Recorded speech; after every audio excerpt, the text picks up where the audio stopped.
Raven Trickster might be the best jackpot farm in Path of Exile 2 at this point in the league. I've been printing, making 62 divines an hour in a recent 100-run sample. Here's how you can too. Before beginning, you'll need to have a couple of things in place. First, the Delirium questline completed so that you can actually access the boss.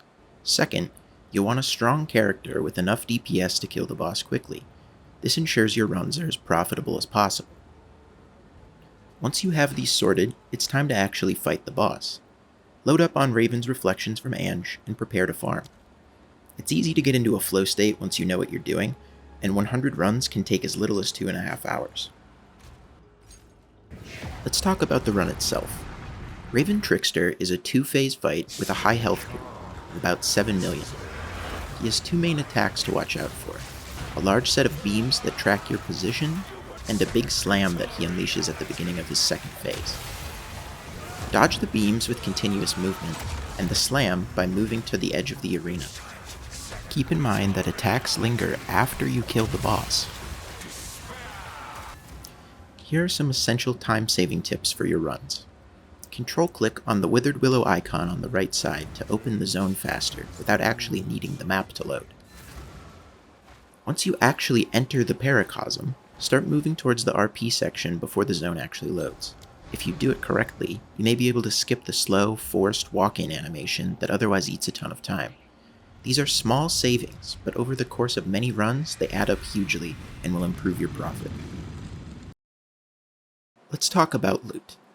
For loot, there are essentially only 2 drops to be aware of: Split Personalities and Raven Touched Shards. Split Personality is a jewel that allows you to allocate points from another class's starting location.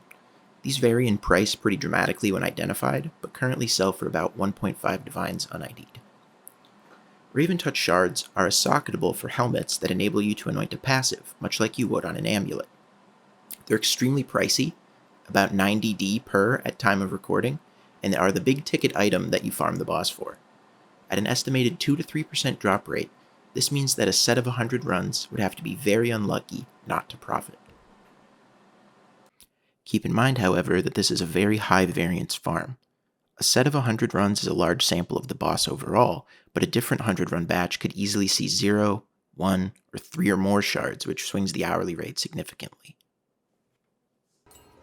So what did I get from my 100 runs? 2 Raven Touched Shards, 6 Split Personalities, and a handful of raw currency. There are also many high-tier items that will drop, but for the sake of consistency, I didn't pick any of these up, and they won't be included in my divine totals. Ultimately, we grossed 200 divines, 180 from the 2 Raven Touched Shards, 20 from 6 identified Split Personalities, and again the handful of raw currency. This was ultimately pretty on average from the Split Personalities, getting 1 identified sorceress that I sold for 18 divine, but if you sell them unidentified, you'll get consistent profit that way as well. It's worth calling out that the shards alone already cover the entire entry cost several times over, meaning that this is a consistently loopable farm.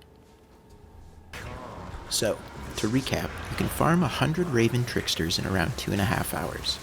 With average luck, this will get you something close to 60 divines an hour, albeit with extremely high variance. For a more consistent boss farm, check out Kulamak, which we'll have a guide for coming out soon. Good luck!